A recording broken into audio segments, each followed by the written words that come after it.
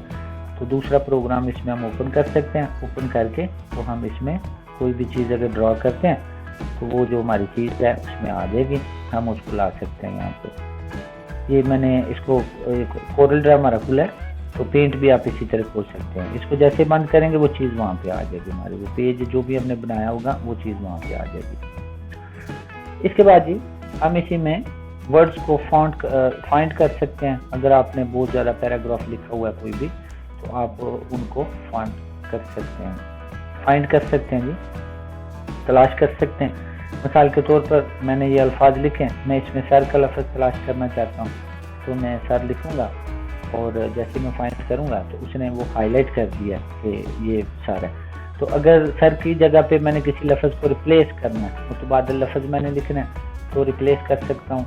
तो रिप्लेस करने में भी जो मैंने वर्ड पहले लिखा हुआ है, अगर सर की जगह पे मैं टीचर लिख देता हूँ, तो वो जितना भी सर है वो देखें। अगर रिप्लेस ऑल करना है तो सबको कर देगा, अगर खाली वो सिलेक्शन वाले को करना है तो खाली रिप्लेस करेंगे। मैं रिप्लेस ऑल कर देता हूँ, जितनी भी जगह पे सर लिखा था इसने वहाँ पे टीचर लिख दिया। तो ये बड़े ज़बरदस्त किस्म का एक टूल है जी।